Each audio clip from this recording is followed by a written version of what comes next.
ايه هي حدود استخدام الجافا سكريبت في الموقع؟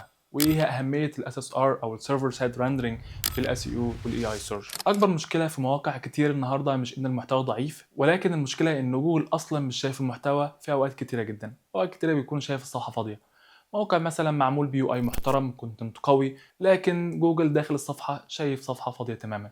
ليه؟ لان المحتوى انجكتد بالجافا سكريبت بشكل كبير، على الرغم من ان جوجل بيقدر يقرا ويتعامل مع الجافا سكريبت، لكن مش بسهوله ومش بشكل افكتيف، وكذلك بتكلفه اكثر على البيزنس هنا اقصد بيه جوجل.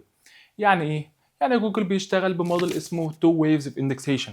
الموجة الأولى بيقرأ ال HTML الخام الأساسي بتاع الموقع، وبناء عليه بيقرر هل في اندكسيشن ولا لأ بناء على المحتوى اللي هو شايفه. لو لسه في محتاج جافا سكريبت بيدخله في ويف تانية أو في مرحلة تانية من الريندرنج، أو بيخش في ريندرنج كيو، يعني بيقف في الطابور يعني. وممكن كمان يقرر ما يوصلش للمرحلة دي، يعني مش شايف فاليو قوي في إن هو يدخلك في مرحلة الريندرنج من الجافا سكريبت. فلو الانطباع الأول من ال HTML ده مش جيد، جوجل في الغالب بيتجاهل إن يدخلك في الجافا سكريبت ريندرنج. زائد كمان حتى لو هو قرر ان هو يدخلك في الجافا سكريبت ريندرنج، الريكرولينج للموقع بيكون قليل جدا، وده بيكون اصلا الاكسجين بتاع اي موقع. فلو موقعك بيعتمد على الجافا سكريبت في عرض المحتوى، انت فعليا بتقول لجوجل استنى شويه لما اجهز لك الصفحه، عدى علينا كمان شويه يعني. طب ايه الحل؟ الافضل ان الصفحه يكون فيها اس اس ار او سيرفر سايد ريندرنج في الاجزاء الاساسيه في الصفحه، يعني الكونتنت الاساسي في الموقع اللي بيظهر الفاليو من الصفحه دي. يعني السيرفر بيبني الصفحه كامله وبيبعتها كامله نسبيا لجوجل لحظه ما يطلبها.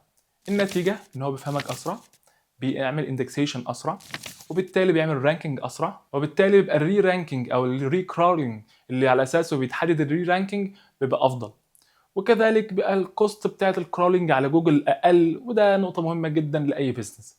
بجانب ان الكرولرز او الزواحف بتوع الاي اي زي تشات جي بي تي وبربلكسيتي وغيرهم بيعانوا من مشكله اكبر، ان هم اصلا بيزد على الاكسبيرمنتس، مش بيعرفوا يتعاملوا مع الجافا سكريبت. فعلى الرغم من ان جوجل في النهايه بيقدر يتعامل مع الجافا سكريبت وان كان بتاخد وقت اكبر وتكلفه اكتر، الا ان الاي اي ما عندوش نفس القدره دي، وهو تقريبا مش شايف الصفحه تماما، وبالتالي اي حاجه مترتبه على ان هو يكرول ويفهم الصفحه خلصت، مفيش بقى امبيدنجز ولا في اي حاجه، وبالتالي في الغالب ما بيكونش فيه ظهور في الاي اي سيرش. طيب انت عايز تعرف هل الموقع بتاعك انجكتد بالجافا سكريبت ولا لا؟ ببساطه ممكن تعطل الجافا سكريبت من المتصفح، او تخش على السورس كود تشوف هل انت شايف المحتوى بتاع الموقع موجود فعلا في السورس كود ولا لا. لو شايف شاشه بيضاء او شايف الوان بس او شايف بعض الاجزاء ومش شايف البعض الاخر، ففي الغالب هنا محتاج تتدخل بطريقه ما. جرب كده وشاركني تجربتك في التعليقات، وان شاء الله ارد عليها لو في حاجه اقدر اساعد بيها.